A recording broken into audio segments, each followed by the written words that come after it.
दोस्तों, कोई भी काम एक व्यक्ति अकेले नहीं कर सकता, चाहे वो छोटा या बड़ा कार्य हो। इसलिए हमें लोगों की आवश्यकता पड़ती है। बाइबल इस विषय में इस बात को बताती है कि कैसे लोगों के सहयोग से बड़े बड़े कार्य पूरे होते हैं, चाहे वो सेवा करना हो या फिर किसी शहर को बसाना हो।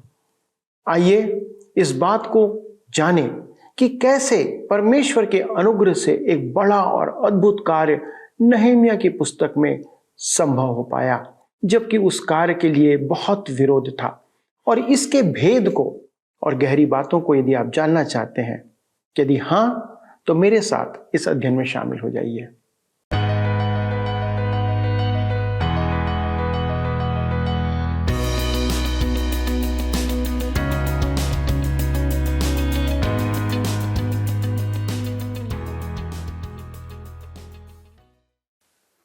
आप सबों को प्रभु यीशु मसीह में प्रेम भरा नमस्कार। प्रिय मित्रों, परमेश्वर का वचन बाइबल के अंदर यिर्मयाह नामक पुस्तक उसके 17 अध्याय 7 और 8 पद में इस प्रकार कहता है, धन्य है वह पुरुष जो यहोवा पर भरोसा रखता है, जिसने परमेश्वर को अपना आधार माना हो। वह उस वृक्ष के समान होगा जो नदी के तीर पर लगा हो और उसकी जड़ जल के पास फैली हो। जब घाम होगा तब उसको ना लगेगा और उसके पत्ते हरे भरे रहेंगे, और सूखे वर्ष में भी उनके विषय में कुछ चिंता ना होगी, क्योंकि वह तब भी फलता रहेगा। दोस्तों, कौन ऐसा व्यक्ति होगा जो ऐसे सुखद जीवन की लालसा ना करे? मेरा विश्वास है कि हम में से हर एक जन ऐसा जीवन पाना चाहेगा। इस समय आप सत्य वचन कार्यक्रम देख रहे हैं और मैं आपसे निवेदन करता हूं कि आप इस कार्यक्रम में हमारे साथ जुड़े रहें। इस कार्यक्रम में हम इसी परमेश्वर के वचन का अध्ययन करते हैं कि हमारा भरोसा उस जीवित परमेश्वर पर हो जो ऐसी प्रतिज्ञा करता और उस प्रतिज्ञा को पूरी भी करता है। आज के अध्ययन के लिए आप अपनी बाइबल में से नहम्याह की पुस्तक उसका 7वां अध्याय खोल लें। वहां से हम अपने अध्ययन को आरंभ करेंगे। प्रिय मित्रों, एक उपदेशक नैतिकता के आरोप में हटाया गया। वह किसी और स्थान में गया, वहां भी उसके साथ ऐसा ही हुआ। इस नई कलीसिया को उसके बारे में सतर्क कर दिया गया था, परंतु उसकी धार्मिक शिक्षाएं उचित थी, अतः उन्होंने उसके दोष अनदेखे किए। उसके इस आचरण के कारण कलीसिया लगभग टूट गई। सच तो यह है कि 2 कलीसिया नाश हुई। ऐसा प्रतीत होता है कि हमारा दृष्टिकोण संतुलित नहीं है। हम धार्मिक शिक्षा पर बल देते हैं कि वह ठीक वैसे ही हो और नैतिकता पर ध्यान नहीं देते हैं। पौलुस कहता है कि व्यभिचारी और लोभियों के साथ सहभागिता ना करें, तो वह शिक्षा के संबंध में कह रहा है। पैसों के लोभी के बारे में क्या कहेंगे? व्यवहार में जो सत्यनिष्ठ नहीं, उसके बारे में क्या कहेंगे? क्या हम उनके साथ सहभागिता करें? परंतु दूसरी ओर हम यह भी ध्यान रखें कि एक विश्वासी भाई के साथ धार्मिक शिक्षा के आधार पर सहभागिता न करने का अर्थ यह नहीं कि हम उसका न्याय करें। पौलुस युवा उपदेशक तीमुथियुस को लिखता है 2 तीमुथियुस की पत्री 2 अध्याय उसके 19 पद में, तो भी परमेश्वर की पक्की नींव बनी रहती है और उस पर यह छाप लगी है, प्रभु अपनों को पहचानता है, और जो कोई प्रभु का नाम लेता है वह अधर्म से बचा रहे। ना तो आप जानते हैं और न ही मैं जानता हूं कि कौन वास्तव में परमेश्वर की संतान है, परंतु परमेश्वर अपनों को पहचानता है। आपको और मुझे उनसे युद्ध करने के लिए नहीं बुलाया गया है, क्योंकि परमेश्वर न्याय करता है। हमें बस उनके साथ सहभागिता नहीं करनी है, हमें उनका न्याय नहीं करना है। कहने का अर्थ यह है कि विश्वासी होने के कारण हमें सतर्क रहना है। हमारा सर्वोच्च नारा यह है, अनंत सतर्कता मुक्ति का मूल्य है। यरूशलेम की सुरक्षा के लिए द्वारपाल नियुक्त करने के साथ ही नहम्याह ने गायक भी नियुक्त किए। मैं उस दल में नहीं हूं, मेरा विश्वास करें। अगले अध्याय में हम देखेंगे कि नहम्याह कह रहा है, प्रभु का आनंद तुम्हारा बल है। स्तुति की आत्मा सामर्थ्य की आत्मा है। इसका अर्थ है कि हम आनंद मनाने वालों का समूह हों, परंतु आनंद प्रत्येक कलीसिया में नहीं पाया जाता है। कलीसिया हर्षित मनुष्यों का समूह नहीं है। वे एक अच्छी कहानी सुनकर हंसेंगे, भोज का आनंद लेंगे, परंतु बाइबल अध्ययन उनका आनंद नहीं है। यदि आप मेरे स्थान में हों जहां मैं वर्षों से हूं, तो आप इस तथ्य को कलीसिया के चेहरों पर स्पष्ट देखेंगे। कलीसिया में समस्या खड़ी करने वाले वे ही होते हैं जो बाइबल अध्ययन में रुचि नहीं रखते। इफिसियों के पत्री 5 अध्याय उसके 18 और 19 पद में लिखा है, दाखरस से मतवाले ना बनो, क्योंकि इससे लुचपन होता है, पर आत्मा से परिपूर्ण होते जाओ और आपस में भजन और स्तुति गान और आत्मिक गीत गाया करो और अपने अपने मन में प्रभु के सामने गाते और कीर्तन करते रहो। मैं उपदेश दे सकता हूं, परंतु गाना नहीं गा सकता, तथापि मन में गा सकता हूं। यदि मुझ में कहीं संगीत है तो वह वही है, वह बाहर नहीं आया है। मेरा मन तो गाता है और मैं सदा यही सोचता हूं कि मैं मुंह से गा सकता हूं। यहाँ भजन का अर्थ है स्तुति गान। यीशु का नाम कैसा मधुर है। गीत का अर्थ है परमेश्वर को सिद्धता प्रदान करना। पवित्र पवित्र पवित्र सेनाओं का प्रभु, हमें यही गाना है। वह कैसा महान है। इससे हमारा जीवन आनंद से भर जाएगा। मेरे मित्रों, मैं एक संघीय पास्टर के अध्ययन कक्ष में बैठा था। उसका नारा दीवार पर टंगा था, आनंद मन में फहराता झंडा है जब स्वामी अपने घर में हो। परमेश्वर की इच्छा में बने रहने और उसकी सहभागिता में ही रहने से आपके जीवन में आनंद व्याप्त हो जाता है। यह कैसा अद्भुत अनुभव है। उस उत्तम नगर के लिए द्वारपाल और गायक नियुक्त किए गए, परंतु यही सब कुछ नहीं था। लेवियों की नियुक्ति भी की गई थी। वे मंदिर के सेवक थे। परमेश्वर सेवकों को बुलाता है। नीति वचन की पुस्तक 18 उसके 16 पद में लिखा है, भेंट मनुष्य के लिए मार्ग खोल देती है और उसे बड़े लोगों के सामने पहुंचाती है। कैसी सच्ची बात है यह। यदि परमेश्वर ने आपको सेवक होने के लिए बुलाया है तो वह आपके लिए स्थान भी बनाएगा, अर्थात वह सेवा के लिए स्थान भी तैयार करेगा। नहम्याह की पुस्तक 7 अध्याय के 2 पद में लिखा है, तब मैंने अपने भाई हनानी और राजगढ़ के हाकिम हनन्याह को यरूशलेम का अधिकारी ठहराया, क्योंकि यह सच्चा पुरुष और बहुतेरों से अधिक परमेश्वर का भय मानने वाला था। हनानी नहम्याह का सगा भाई नहीं था। आपको स्मरण होगा कि जब नहम्याह राजा अर्धशत्र के महल में था, तब यरूशलेम से उसका एक जाति भाई वहां आया था और उसे वहां लौटे हुए इस्राएलियों का अशुभ संदेश सुनाया था। अतः वह उसका सगा भाई नहीं था। स्पष्ट है कि वह यरूशलेम के अगुओं में से एक था, जैसा हम अध्याय 1 में देखते हैं। अतः यह भी स्पष्ट है कि नहम्याह उसे पहले से जानता था। यही कारण है कि वह कहता है, तब मैंने अपने भाई हनानी और राजगढ़ के हाकिम हनन्याह को यरूशलेम का अधिकारी ठहराया। क्या हनानी को पद इसलिए दिया गया था कि वह शिक्षित था और सेमिनरी से पढ़कर आया था? क्या आपकी बाइबल में यही लिखा है? मेरी बाइबल में ऐसा नहीं लिखा है। उसे वह पदभार इसलिए सौंपा गया कि वह विश्वास योग्य था और परमेश्वर का भय मानता था। वह विश्वास योग्य था, शिक्षित नहीं। काश मैं यह सत्य अपने सेमिनरी के विद्यार्थियों तक पहुंचा पाता। कृपया मेरी बात को आप गलत न समझें।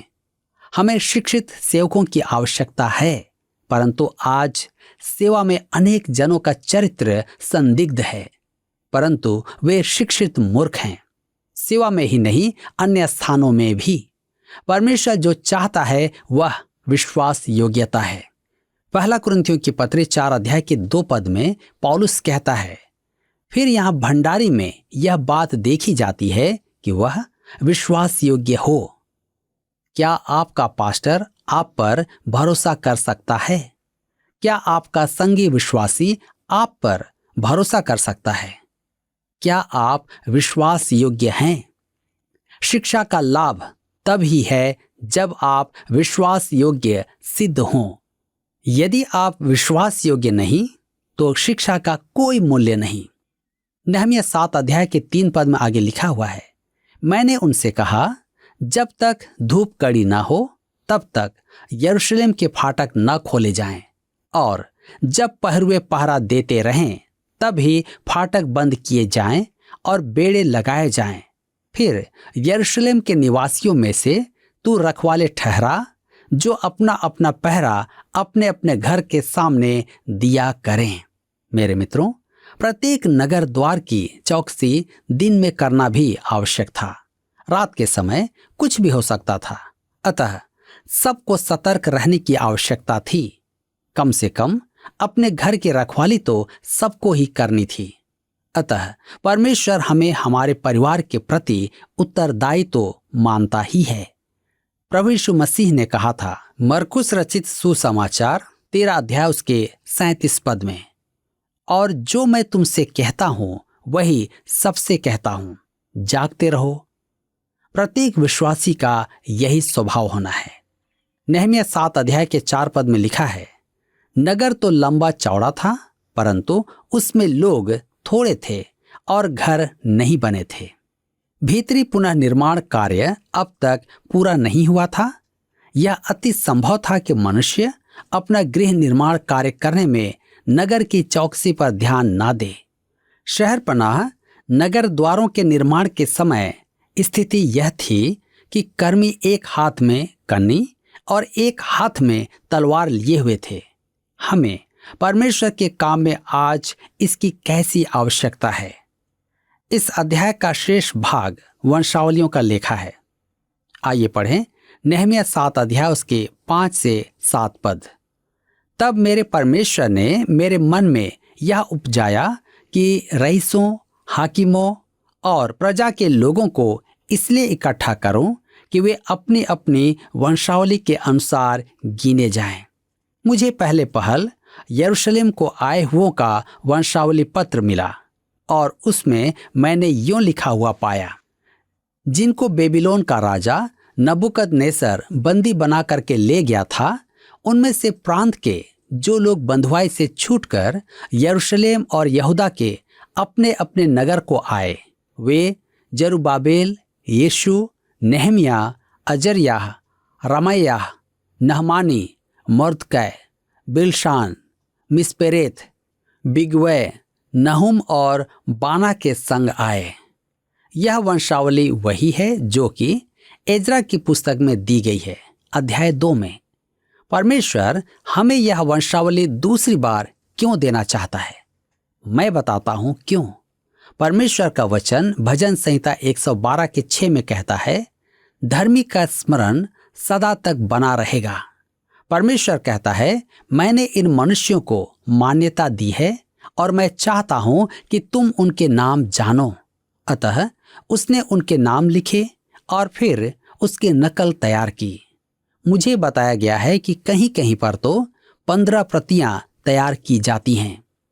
परमेश्वर के पास भी प्रतिलिपियां हैं। यह ऐसा है कि मानो परमेश्वर कह रहा है, तुम्हें ये नाम रुचिकर नहीं लगते, परंतु मेरे अपने ये महत्वपूर्ण हैं, ये मेरे अपने हैं।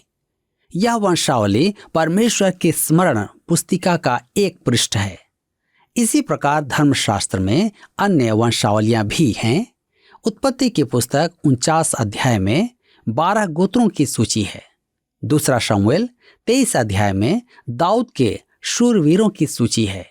इतिहास के आरंभिक अध्यायों में भी नाम दिए गए हैं। नहमीया की पुस्तक 3 अध्याय में भी एक सूची दी गई है। रोमियो की पत्री 16 में भी नामावली है। इब्रानियों की पत्री 11 अध्याय में विश्वास के नायकों की सूची है। हमारे लिए तो वे नाम मात्र ही हैं, परंतु परमेश्वर उन्हें स्मरण रखता है और जीवन की पुस्तक में उनके नाम लिख लेता है। तो आइए आगे पढ़ें। नहम्याह 7 अध्याय के 17 पद लिखा है, अजगाद की संतान 2322। ध्यान दीजिए, यह अजगाद कौन था? यह व्यक्ति बेबीलोन की बंधुआई में ले जाया गया था। वहां के 70 वर्ष और कुछ वर्ष अधिक उसका कुटुंब बढ़ गया था। उनकी संख्या 2322 थी। उनमें से हर एक जन कह सकता था, मैं अजागाद का वंशज हूं। यदि किसी को चुनौती दी जाती कि वह अपने आप को इस्राएली सिद्ध करे, तो वह कह सकता था, अजागाद मेरा पूर्वज था, मैं जानता हूं कि मैं कौन हूं। आज कुछ विश्वासी कहते हैं, मेरे विचार में मैं परमेश्वर की संतान हूं और आशा करता हूं कि मैं परमेश्वर की संतान हूं। मेरे प्रियो, आप तो निश्चित जान सकते हैं कि आप परमेश्वर की संतान हैं, क्योंकि पहला यूहन्ना के पत्र 5 अध्याय उसके 12 पद में स्पष्ट लिखा है, जिसके पास पुत्र है उसके पास जीवन है, और जिसके पास परमेश्वर का पुत्र नहीं उसके पास जीवन भी नहीं है। यदि आपने प्रभु यीशु मसीह को अपना उद्धारकर्ता स्वीकार किया है, तो आपके पास वह पुत्र है और आपके पास जीवन भी है।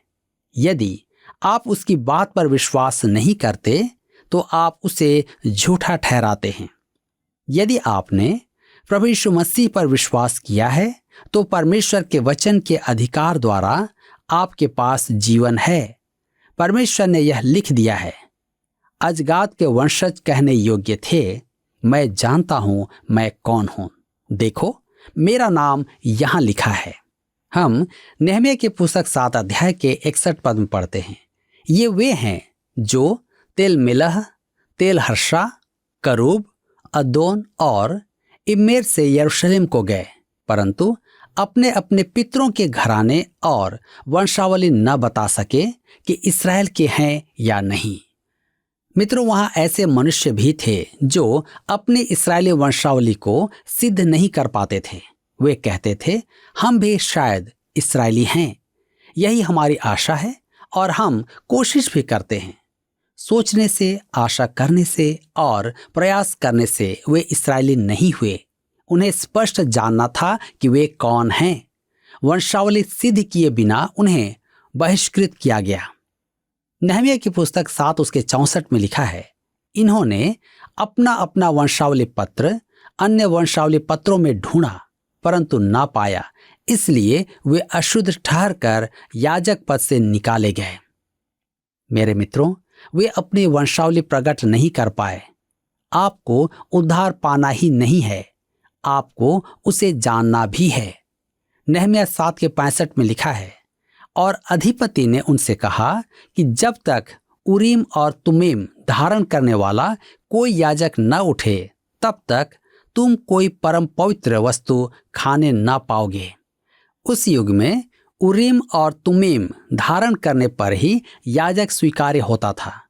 यह पत्थर उसके वस्त्र के वक्ष में रखे होते थे। इन्हीं के द्वारा महायाजक परमेश्वर की इच्छा जान पाता था। उस युग में परमेश्वर की इच्छा जानने का यही मार्ग था, परंतु आज हम परमेश्वर का वचन पढ़कर उसकी इच्छा जानते हैं और उसमें अनंत जीवन का मार्ग व्यक्त है। नहम्याह 7 अध्याय के 73 पद में लिखा है, इस प्रकार याजक, लेविये, द्वारपाल, गवैये, प्रजा के कुछ लोग और नतीन और सब इस्राएली अपने अपने नगर में बस गए। यह अध्याय का अंतिम पद है और इस्राएली अपने देश में हैं। नहम्याह की अगुवाई में एक महान कार्य पूरा हुआ, परंतु अभी काम बचा हुआ था। अभी बहुत कुछ करना बाकी था। इसी के साथ यहाँ पर अध्याय 7 समाप्त होता है और अब हम अपने अध्ययन को अध्याय 8 से जारी रखेंगे, जिसका विषय है इज़रा द्वारा वचन का पढ़ा जाना। मित्रों, पिछले अध्याय में हमने देखा था कि नहम्याह ने नगर की सुरक्षा का पर्याप्त प्रबंध करने के बाद गायक नियुक्त किए थे। वह चाहता था कि यरूशलेम परमेश्वर के आनंद से भरा रहे अब वह बाइबल पाठ की व्यवस्था करता है जो जागृति के लिए अति आवश्यक है। नेहमिया की पुस्तक 8 अध्याय के 1 पद में लिखा है, जब 7वां महीना निकट आया, उस समय सब इस्राएली अपने अपने नगर में थे। तब उन सब लोगों ने एक मन होकर जल फाटक के सामने के चौक में इकट्ठे होकर एजरा शास्त्री से कहा कि मूसा की जो व्यवस्था यहोवा ने इस्राएल को दी थी उसकी पुस्तक ले आ। एजरा को बुलाया गया कि मूसा की व्यवस्था लेकर आए। वहां एक महान बाइबल पाठ होना था। नेहमिया 8 के 2 में लिखा है, तब एजरा याजक 7वें महीने के पहले दिन को क्या स्त्री क्या पुरुष जितने सुनकर समझ सकते थे उन सबों के सामने व्यवस्था को ले आया। यहां विशेष ध्यान दें, केवल वे जो सुनकर समझ सकते थे वे ही वहां एकत्र हुए थे। इसका अर्थ यह हुआ कि वहां शिशुओं के लिए शिशुशाला भी था और संभवतः नेहमिया उसकी देखभाल कर रहा था। मैं यह तो नहीं जानता, परंतु हां, उचित व्यवस्था की गई थी कि सुनने वाले बाइबल पाठ पर मन लगा सकें। नेहमिया 8 के 3 में आगे लिखा है, वह उसकी बातें भोर से दोपहर तक उस चौक के सामने जो जल फाटक के सामने था, क्या स्त्री क्या पुरुष और सब समझने वालों को पढ़कर सुनाता रहा और लोग व्यवस्था के पुस्तक पर कान लगाए रहे। मैं नहीं जानता कि ऐसी कलीसिया कहाँ मिलेगी जो सुबह से दोपहर तक मेरा बाइबल पाठ सुने। मुझे तो उन्हें 45 मिनट ही वचन सुनाने में कठिनाई का सामना करना पड़ता है। मेरा उपदेश तो उनके लिए ऐसा होता है जैसे 2 वृद्ध महिलाएं आराधनालय से बाहर निकली तो एक ने दूसरी से कहा, यह उपदेशक तो बहुत लंबा बोलता है। उसकी सहेली ने उत्तर दिया, नहीं, वह वास्तव में लंबा नहीं बोलता है, परंतु हमें ऐसा लगता है कि उसका उपदेश लंबा है। ये यहूदी जो परमेश्वर का वचन सुनने के लिए एकत्र हुए थे, वे वास्तव में वचन सुनने की लालसा रखते थे। वे तो 70 वर्ष बंधुआई में थे और उन्होंने वहां परमेश्वर का वचन कभी नहीं सुना था। उनके लिए यह एक नया अनुभव था। नेहमिया 8 उसके 4 में लिखा है, एजरा शास्त्री काठ के एक मचान पर जो इसी काम के लिए बना था खड़ा हो गया और उसकी दाहिनी ओर मत्तित्याह, शेमा, अनायाह, उरियाह, हिल्कियाह और मासेयाह और बाईं ओर पदायाह, मिशाएल, मल्कियाह, हाशुम, हशबदान, जकरिया और मशुल्लाम खड़े हुए, अर्थात उन्होंने घुटने टेक कर माथा टेका। उस समय आराधना की रीति यही थी। तब एजरा ने महान परमेश्वर यहोवा को धन्य कहा। मेरे मित्रों, क्या आज आप परमेश्वर के वचन को ऐसा महत्व देते हैं? आज अपने आप को जांचें। प्रिय मित्रों, आप और हम सब इस कार्यक्रम के द्वारा परमेश्वर के वचन का नियमित अध्ययन कर रहे हैं और वचन के ज्ञान में आगे बढ़ते जा रहे हैं। हम एक ऐसे समय में जी रहे हैं जब हमारे लिए परमेश्वर के वचन को सीखना बहुत सरल है, आसान है। लेकिन इस्राएल की प्रजा जो इस समय नहमिया की पुस्तक में आदर और भक्ति में इस तरह खड़ी हुई है, ये हो सकता है कि जिज्ञासावश खड़ी हो, लेकिन घर जाने के बाद वे पुनः परमेश्वर के वचन को नहीं सुनेंगे, क्योंकि उनके पास सिर्फ यही एक प्रति या कॉपी उपलब्ध थी जिससे ये परमेश्वर के वचन को उस समय सुन रहे थे। आज हम मीडिया माध्यम से निरंतर परमेश्वर के वचन से जुड़ सकते हैं और बहुत सारे मीडिया प्लेटफॉर्म के द्वारा वचन को सुन सकते हैं। लेकिन यदि हमारे नाम मेमने की जीवन की पुस्तक में नहीं पाए जाएंगे तो हम स्वर्ग के भागी कभी नहीं बन पाएंगे। मेमना जो यीशु मसीह है, जिसने आपके पापों के लिए अपना प्राण दिया, उससे पापों की क्षमा पाएंगे तो आपका नाम जीवन की पुस्तक में लिखा जाएगा या मेमने की पुस्तक में लिखा जाएगा। इससे बड़ी उपलब्धि जीवन में कुछ और नहीं हो सकती कि आप और मैं परमेश्वर की उस पुस्तक में, जिसे जीवन की पुस्तक कहते हैं, हमारा नाम लिखा पाया जाए। दोस्तों, आइए हम प्रार्थना करें कि हर एक दर्शक, आप सब पापों से मुक्ति पाकर उस पाप के प्रभाव से बाहर निकल उस बात को अनुभव करें और आप सबके नाम जीवन की पुस्तक में पाए जाएं, जैसी सूची यहां पर हम पाते हैं जिसमें कि बहुत से लोगों के नाम लिखे गए। आइए हम प्रार्थना करें।